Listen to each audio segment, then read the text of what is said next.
In this video, you will see how to use rules for pre-annotation of NER projects.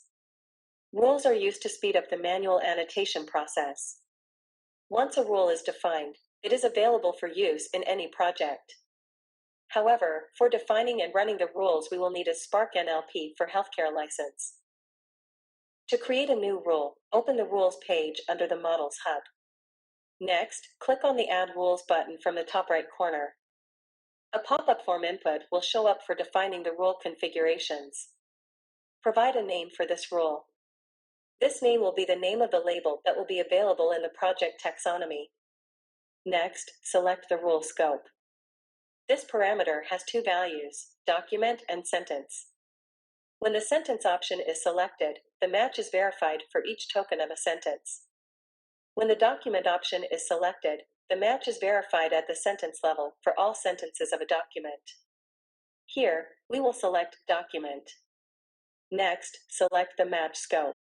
This parameter also has two possible values, token and subtoken. When token is selected, only individual token hits or single words are returned. When subtoken is selected in combination with rule scope document, the rule can identify multi-word texts. Here we will select subtoken. Next, select Dictionary for rule type. Click on the File Import Drag and Drop component and select the CSV file you want to import. Next, disable the Complete Match regex option.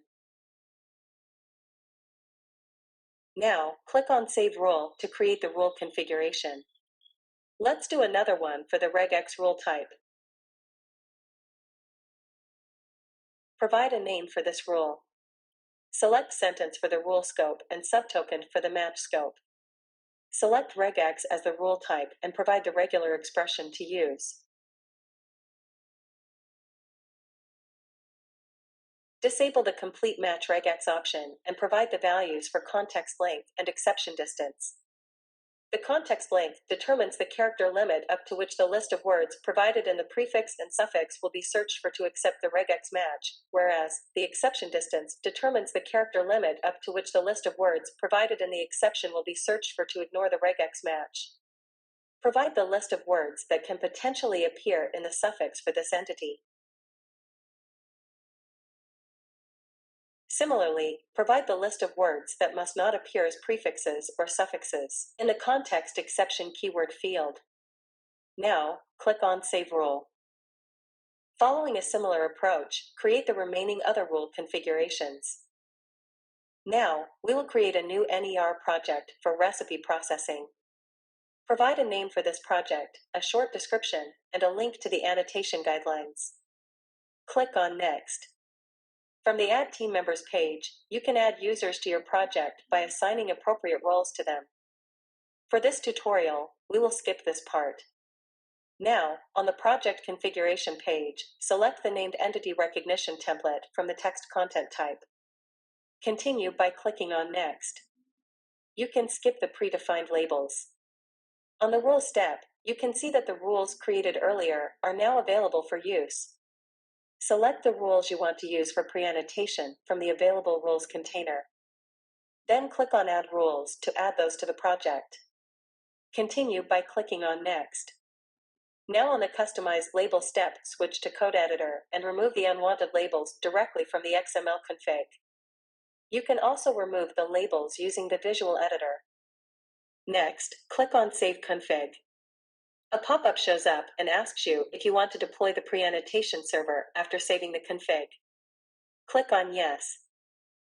You are then navigated to the Import page.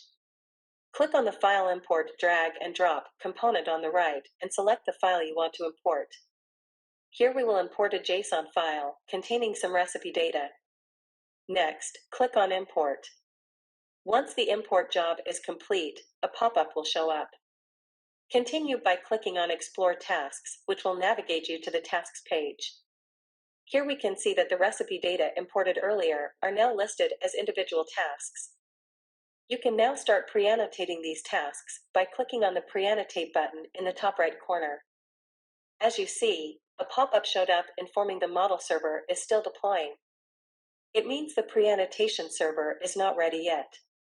Wait for a few minutes, and then again click on the pre-annotate button to see if the model server is now ready for pre-annotation. You can see that the model server deployment is now complete, and it is ready to pre-annotate. Now, click on the pre-annotate button to start the pre-annotation process. You can see that the pre-annotation process is running on all the tasks indicated by the yellow circle. On the top right corner, you can also see the number of tasks on which the pre-annotation process is running. This status is auto-refreshed. Wait for a few minutes for the pre-annotation process to complete. Once done, click on any one of the tasks to check the pre-annotations applied to the text. You can see that the rules we created earlier were used to apply the labels to the text content. On the right panel, you can see some basic information about the prediction, like the source or name of the pipeline that was used to generate the predictions and the creation time. Predictions are not editable, but we can clone them into new completions. Such a completion contains the same annotations as the source predictions and is editable. Now we can start correcting and validating the labels applied by the pre-annotation instead of having to do manual annotation from scratch, speeding up our annotation process. You have just seen how to use rules for pre-annotation of NER projects in Annotation Lab. Thanks for watching. Now it's your turn to try.